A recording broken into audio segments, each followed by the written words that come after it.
Olá pessoal, tudo bem com vocês? Meu nome é André Oliveira, eu sou professor de Anatomia da UFPB e esse é meu canal Educação e Anatomia. Hoje tem novidade aqui no meu canal do YouTube. Hoje temos uma convidada, é a professora Amira Medeiros. A professora Amira, ela é médica e professora também aqui no Departamento de Morfologia da Universidade Federal da Paraíba. Ela veio trazer um conteúdo diferente aqui para o canal, um conteúdo de anatomia topográfica, né, professora Amira? Isso mesmo, professor André. Obrigada pelo convite, eu agradeço por poder participar do canal Educação e Anatomia e agora nós vamos iniciar abordando a parede anterolateral do abdômen. É isso aí, pessoal. Vamos começar?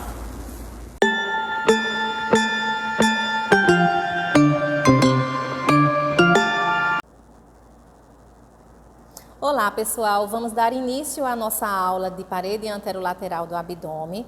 Nós estamos diante de uma peça cadavérica, onde nós identificamos a região do tronco. Então, inicialmente, nós vamos definir abdômen. O abdômen ele é a região do tronco que fica situada inferior ao tórax e superiormente à pelve. Então, nessa região do abdômen, nós vamos ter uma região que tem mobilidade, que tem um dinamismo e, por isso, as estruturas ósseas que dão sustentação à região do abdômen, elas se localizam na região superior, representada pelas costelas mais inferiores, e na região inferior nós vamos ter a pelve ou bacia. Na região posterior nós vamos ter ainda a coluna vertebral, a região lombar e, no geral, a maior parte da sustentação dessa região do abdômen vai ser representada pelas paredes anterolaterais do abdômen, que vão dar justamente mobilidade a essa região. Vamos iniciar identificando alguns pontos importantes na anatomia de superfície para que possamos entender melhor essa região. Então, vamos iniciar entendendo aqui na parte superior esse limite que nós identificamos aqui das margens inferiores das costelas e cartilagens costais. Tá? Então, a margem inferior das costelas. Na parte inferior, nós vamos identificar aqui a região da crista ilíaca e da espinha ilíaca antero-superior. Nós podemos fazer uma similaridade aqui com a peça óssea. Então, a posição seria basicamente essa, onde nós identificamos aqui a espinha ilíaca antero-superior, a crista ilíaca, e na região mais inferior nós vamos identificar justamente a região púbica e o tubérculo púbico nessa região aqui da sínfise púbica. Então, esses elementos ósseos, eles são importantes para que a gente entenda o estudo dessa região. Ainda na anatomia de superfície, nós vamos identificar essa linha central, que é a chamada linha alba. Nós vamos entender melhor a formação dela quando nós formos estudar os músculos da parede anterolateral. Nessa linha alba, nós vamos identificar a cicatriz umbilical, que na vida fetal dá passagem à veia umbilical, às artérias umbilicais e ao cordão umbilical. E lateralmente, aqui, a gente às vezes pode conseguir identificar uma chamada linha semilunar, que representa justamente o limite entre os músculos planos e a região do músculo reto do abdômen, que vai estar justamente nessa região central. Então, aqui não está tão nítido, mas a gente teria nessa região a linha semilunar também. Para nós iniciarmos o estudo dessa parede, nós vamos também identificar as regiões que compõem essa parede anterolateral do abdômen. Isso é muito importante na parte clínica, na parte cirúrgica, porque na descrição do exame clínico é importante descrever cada um desses espaços. Então, é muito comum você anotar, por exemplo, num prontuário que o paciente está com uma lesão ou com uma dor naquela região. Então, como vai ser o entendimento dessas regiões? Então, nós vamos traçar duas linhas verticais e dois planos horizontais. Esses planos, o primeiro deles, dos planos horizontais, a gente vai passar justamente aqui na margem da 10ª costela. Então, esse plano é chamado de plano subcostal. Tá? Um segundo plano horizontal, nós vamos traçar através do plano transtubercular, que vai estar mais ou menos a 5 centímetros posteriormente à espinha ilíaca antero-superior. Então, esse seria o plano transtubercular. Então, eu teria esses dois planos horizontais. E, verticalmente, nós teríamos os planos relacionados às linhas médio-claviculares, que são praticamente equivalentes aqui à linha da região mamilar, e que descem aqui verticalmente.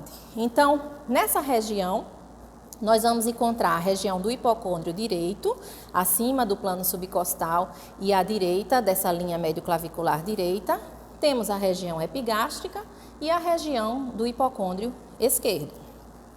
Na região entre o plano subcostal e o plano transtubercular, nós vamos ter lateralmente as duas regiões lombares ou flancos, direito e esquerdo, e na região central a região umbilical. E na região mais inferior, nós vamos ter as duas fossas inguinais, direita e esquerda, e a região hipogástrica ou púbica.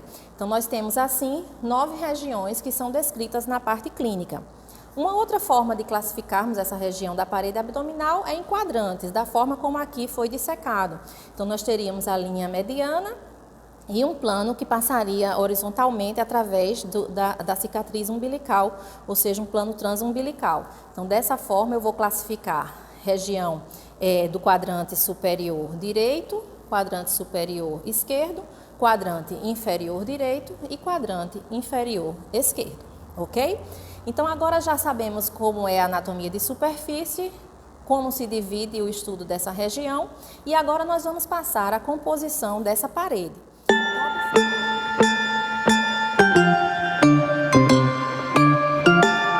Então, observem aqui que essa peça ela foi dissecada através de planos, respeitando a estratigrafia.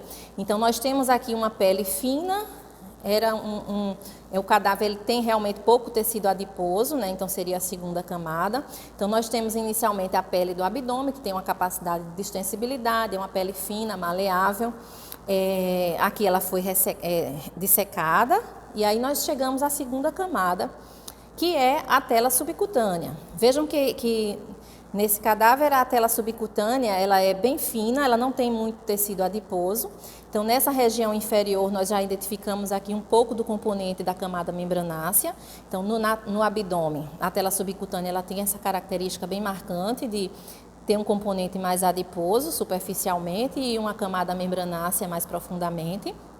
Geralmente essa camada membranácea ela tem esse aspecto mais rosado nessa região inferior. Era a antiga fáscias, né, de Camper, a gordurosa, e a de Scarpa, a membranácea, né? Então, representando aqui a tela subcutânea. Aqui nós vamos encontrar vasos, né, e a distribuição dos nervos superficiais. Profundamente a essa tela superficial, a tela subcutânea, nós vamos encontrar a fáscia profunda, que reveste os músculos dessa região. Aqui nós podemos observar aqui as camadas já dessa fáscia profunda entre os músculos. Então, ela representa já o epimísio, né, dos músculos dessa região do abdômen. Então, nós vamos identificar uma camada mais superficial, uma camada aqui intermediária entre o músculo oblíquo externo e o oblíquo interno, e uma camada já mais profunda aqui dessa fáscia também, tá? Então, essa é a que a gente vai chamar de fáscia profunda, é a fáscia de revestimento dos músculos. Vamos ver aqui em cima, nessa parte superior também. Olha, aqui você já tem, nessa parte mais do quadrante superior direito, um pouco mais de tecido gorduroso, mesmo assim bem escasso. E aqui nós identificamos justamente a fáscia profunda entre os músculos. Eu vou rebater aqui os músculos e vocês vão identificar justamente essas fáscias profundas, né, representando aí o epimísio desses músculos. Profundamente a esses músculos planos, né, nós vamos falar deles mais adiante, são os 3 músculos largos aqui do abdômen. Nós vamos encontrar internamente a essa parede. Então, nós vamos ter ainda a fáscia que nós chamamos de fáscia transversal ou fáscia endoabdominal, que representa essa fáscia que reveste internamente o músculo transverso do abdômen. Então, em alguns momentos ela é chamada de fáscia transversal, mas ela pode ser chamada de fáscia endoabdominal. E poderemos ter também um acúmulo de gordura nesse espaço, que seria a gordura. Deixa eu só arrebater aqui um pouquinho melhor. Aqui a gente já tem o peritônio, olha, o peritônio parietal. Tá? Então, esse peritônio parietal, externamente a ele, nós vamos ter um pouco de gordura. Vamos ver se aqui está um pouquinho melhor de identificar. Ele é bem magrinho, né? Então a gente não tem realmente muita gordura, mas quando essa gordura ela existe, ela vai ser chamada de gordura extraperitoneal, tá? Então teria o peritônio parietal internamente e a gordura extraperitoneal ocupando esse espaço. Então, repetindo, nós vamos lembrar que temos, para fixar novamente, então a pele, tá? O tecido subcutâneo, representado por duas camadas, uma mais gordurosa, que na parte mais inferior, né, nos quadrantes inferiores, ela toma esse aspecto já de camada membranácea profundamente, que dá esse aspecto rosado. Depois a face profunda, representada por esse epimísio dos músculos, então é a face de revestimento. Depois nós teremos profundamente, aqui é o músculo transverso, teria a face transversal, a gordura extraperitoneal e o peritônio parietal revestindo aqui internamente essa cavidade. Então assim nós chegamos dentro da cavidade abdominal. Daí a importância dessa parede, principalmente nos acessos cirúrgicos dessa região.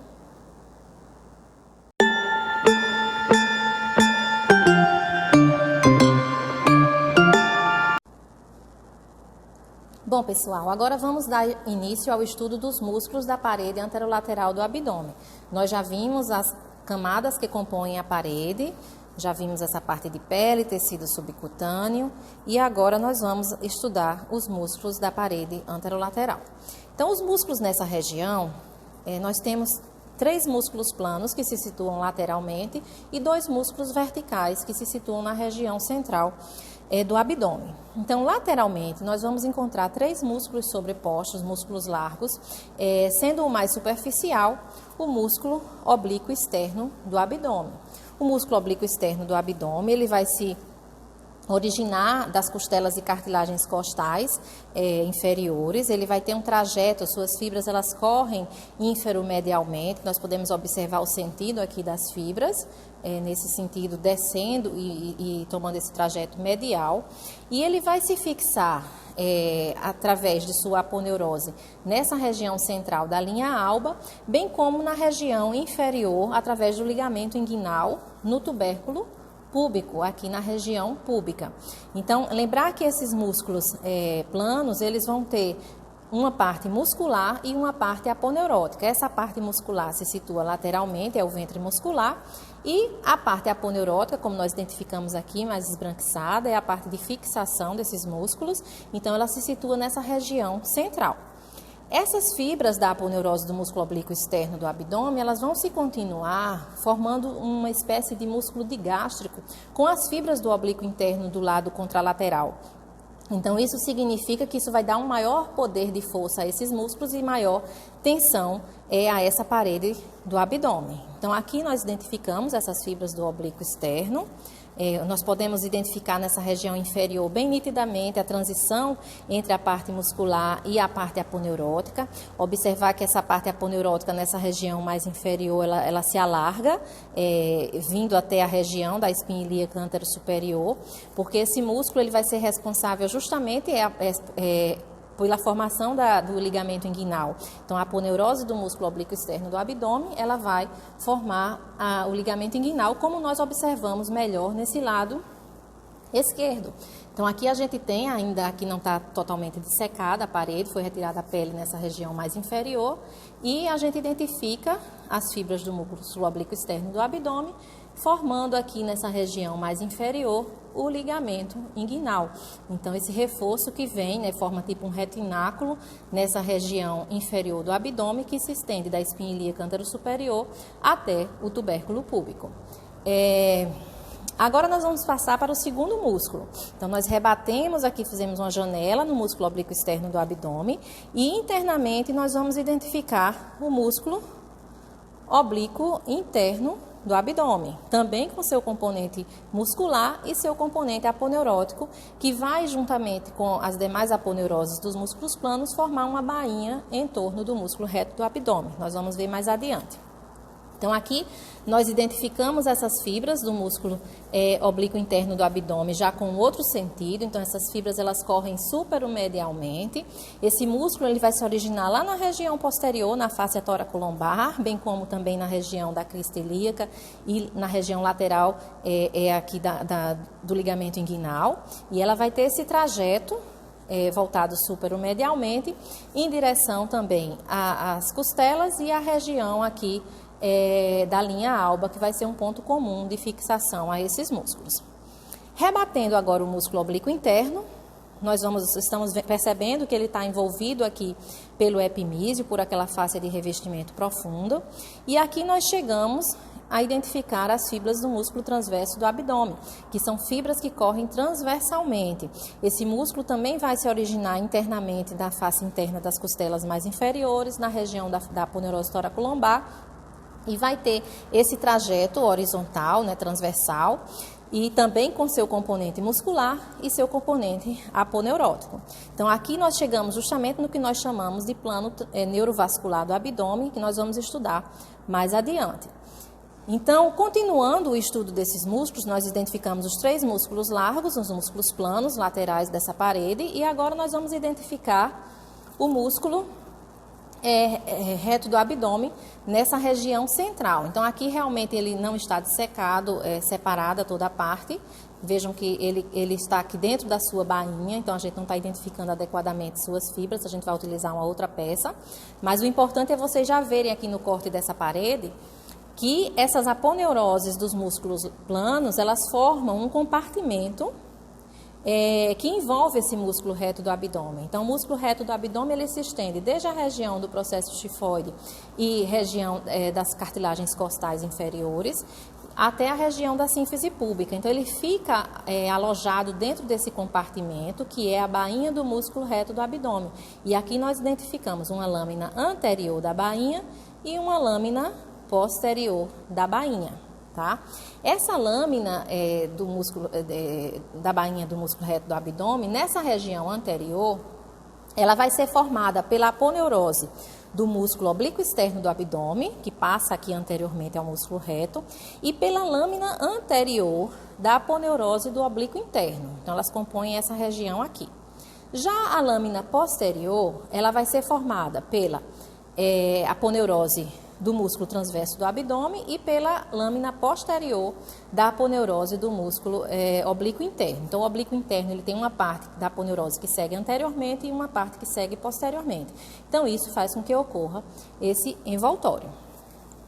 Nessa região inferior à cicatriz umbilical, o que acontece é que essas fibras da lâmina posterior, elas começam a passar todas na região anterior. E isso vai levar a uma fragilidade nessa região mais inferior da parede.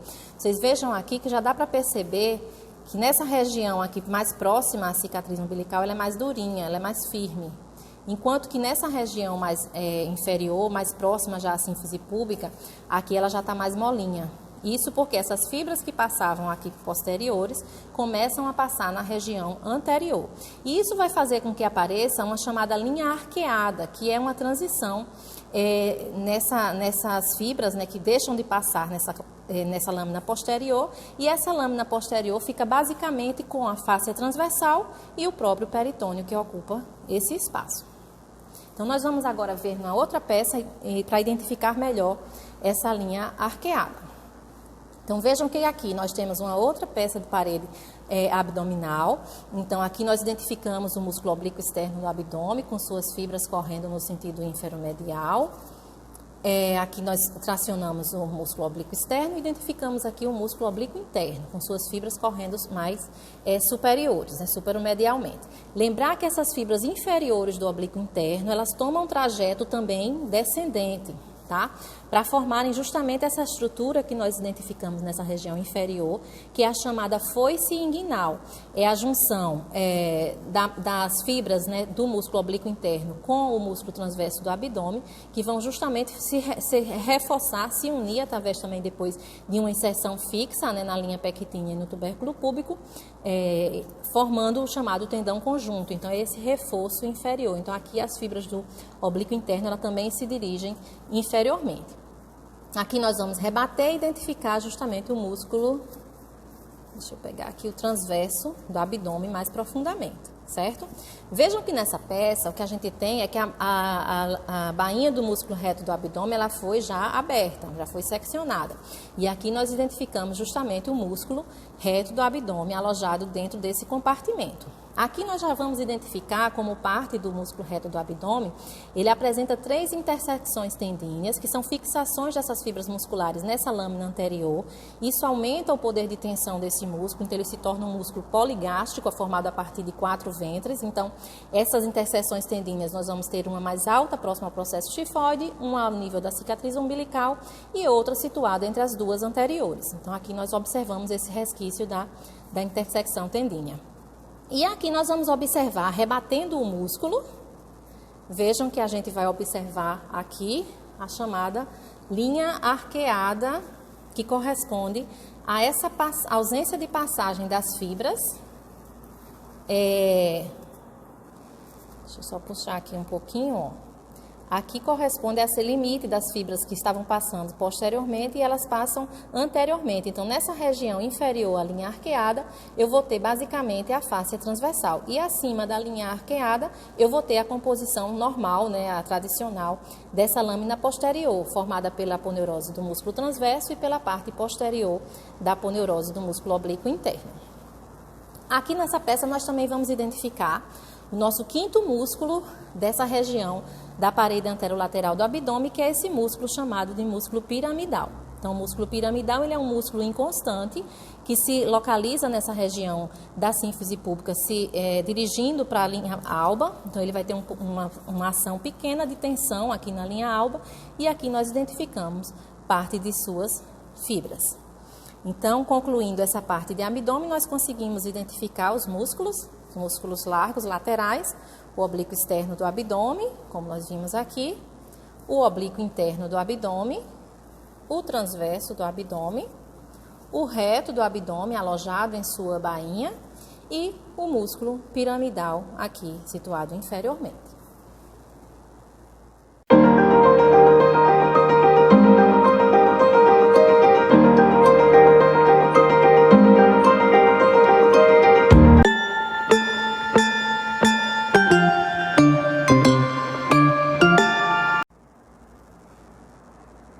Bom, pessoal, agora nós vamos fazer o estudo da vascularização e inervação da parede anterolateral do abdômen. Nós vamos dividir em vasos que irrigam essa região dos quadrantes superiores e vasos que irrigam os quadrantes inferiores. Então, na região superior, nós vamos ter como principais ramos a artéria epigástrica superior, que vai ser ramo terminal da torácica interna, que vai correr internamente no tórax. Então, nessa peça nós não vamos identificar, vamos ver mais adiante. E vamos ter também ramos que partem aqui das artérias intercostais posteriores, né, da 11ª e também da artéria subcostal, que passa inferiormente à 12ª costela. Então, essas artérias elas vão estar tendo seus ramos distribuídos nessa região entre o músculo oblíquo interno do abdômen e o músculo transverso do abdômen, que é o chamado plano neurovascular do abdômen. Aqui nesse plano neurovascular, nós vamos também observar, vocês vejam que a gente identifica algumas fibras nervosas que são provenientes dos nervos tóraco-abdominais, que são nervos que se originam dos nervos intercostais inferiores também, do 7º até o 11º pares de nervos intercostais. E também nós vamos ter nessa região do plexo, dessa região do plano neurovascular, nervos provenientes também do plexo lombar. Então, a gente vai ter inervação proveniente do nervo ilipogástrico e linguinal, que vão se distribuir nessa região já mais inferior do abdômen e região inguinal, inclusive descendo aqui para a região de períneo também. No quadrante inferior, nós vamos identificar como vasos superficiais dessa região. Então, nós vamos ter as veias, né, que trafegam aqui nessa região do subcutâneo, nós conseguimos identificar aqui alguns vasos. Então, nós temos aqui as artérias também, a circunflexa ilíaca superficial, e aqui nós temos a artéria epigástrica superficial. A artéria epigástrica superficial, ela vai ter esse trajeto, né, ela se origina ambas se originam, né, da artéria femoral, e aí ela vai ter trajeto, a epigástrica superficial, em direção a essa região central do hipogástrico e região umbilical, enquanto que a circunflexa ilíaca superficial, ela vai ter trajeto mais lateral, voltado para a região ilíaca e da crista ilíaca. As veias nessa região, diferente das artérias, embora as veias geralmente acompanhem as artérias, lembrar que as veias, elas em vez de desembocar na veia femoral, elas vão desembocar na veia safena, como nós observamos aqui no lado esquerdo. Tá? Então, aqui nós temos a veia safena magna, desembocando na veia femoral, e aqui nós temos justamente a chegada da veia circunflexa ilíaca superficial. Tá? Chegando nessa região, e aqui uma parte final, né, uma parte terminal da veia epigástrica superficial esquerda. Além disso, entre os vasos profundos, nós vamos ter a artéria epigástrica inferior, que é uma artéria importante. Nós vamos identificar a artéria epigástrica inferior com seu trajeto nessa região posterior ao músculo reto do abdômen. Então, vejam que aqui nós temos o músculo, a bainha do músculo reto do abdômen, no seu corte transversal, o músculo reto, aqui a lâmina posterior, e vamos identificar a artéria epigástrica inferior com seu trajeto ascendente nessa região.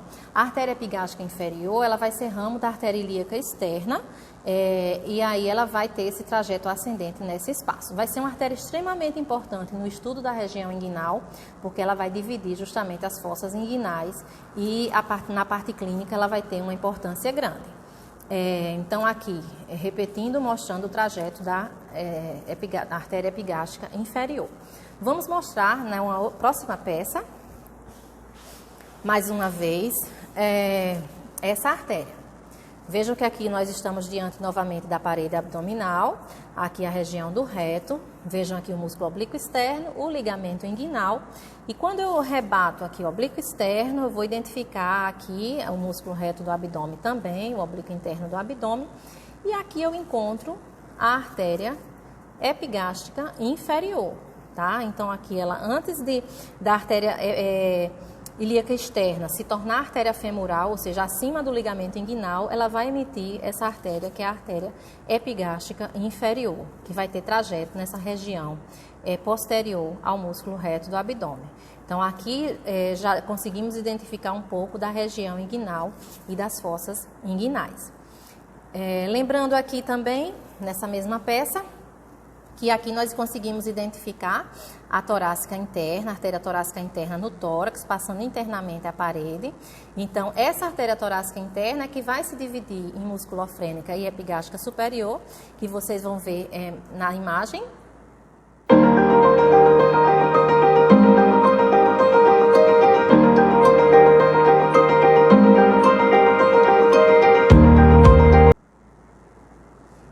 Então, vocês identificaram aí na imagem o trajeto da divisão da torácica interna em musculofrênica e epigástrica superior, e a epigástrica superior é que vai irrigar essa lâmina do músculo reto do abdômen nessa parte mais superior. Então, com relação aos vasos e nervos da parede abdominal, nós temos esses comentários a fazer.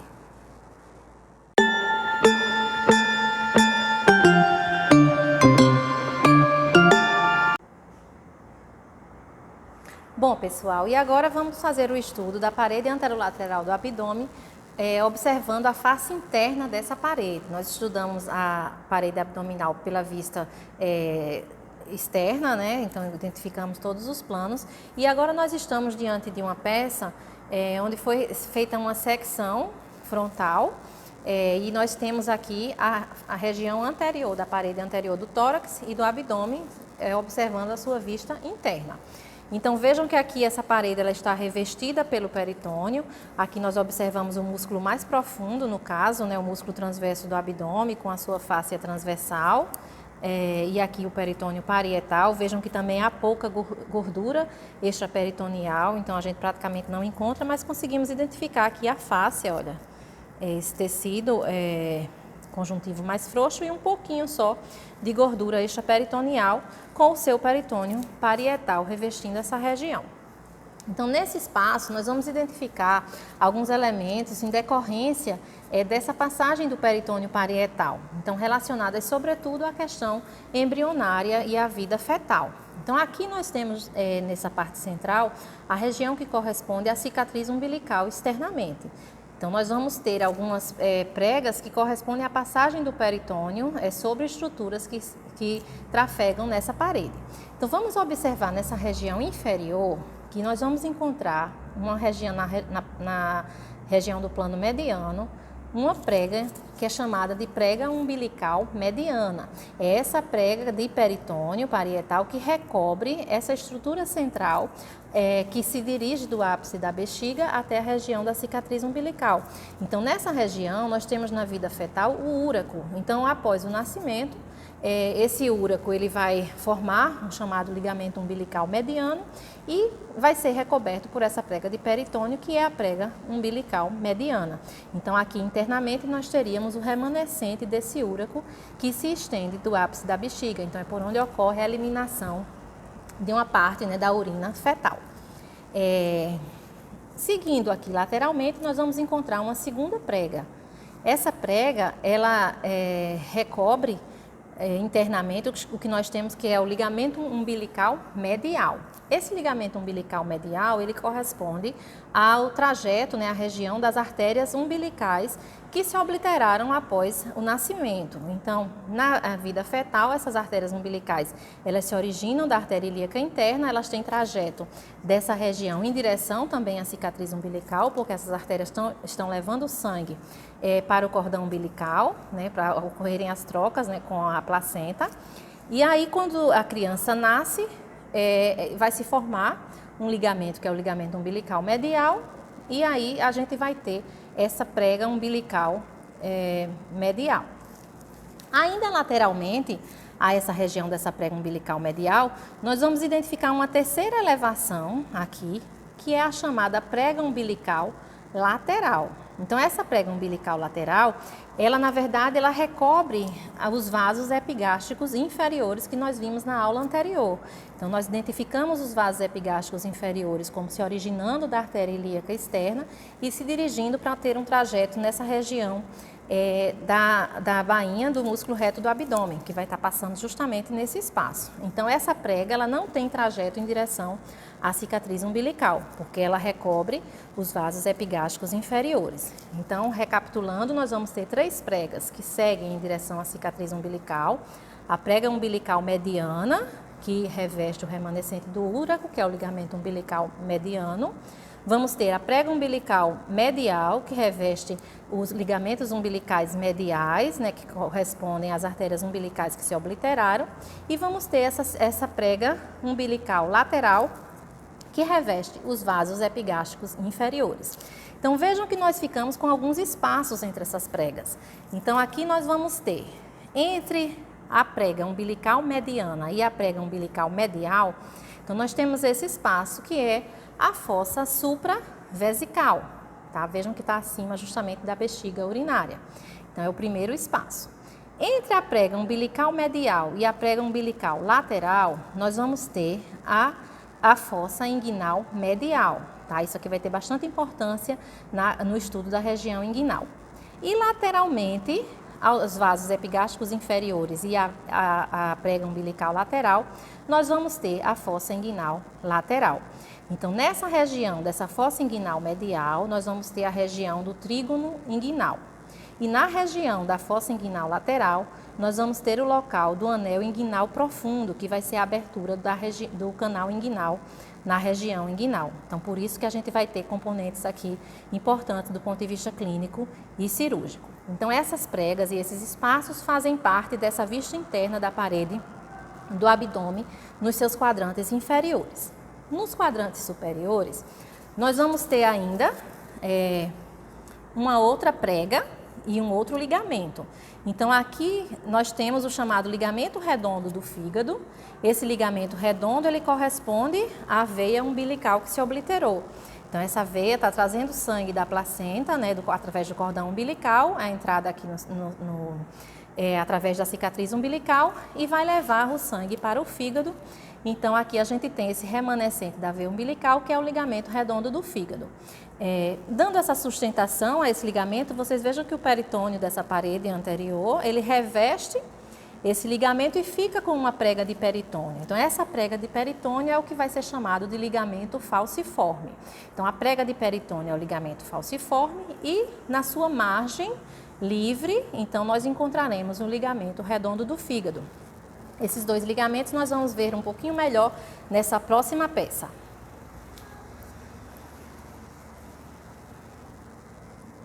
Vejam que aqui nós vamos novamente abrir essa parede abdominal, vamos rebater pele, a parte de tecido subcutâneo e musculatura. Então, chegamos à cavidade abdominal e vejam que no nível aqui da cicatriz umbilical, que nós nos encontramos, eu vou encontrar esse trajeto que corresponde justamente a esse ligamento redondo do fígado.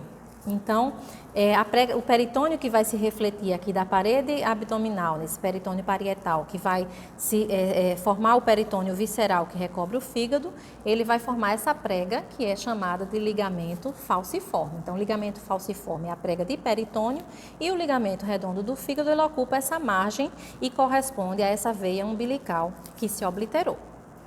Então, com isso, nós finalizamos essa parte de vista interna da parede anterolateral do abdômen.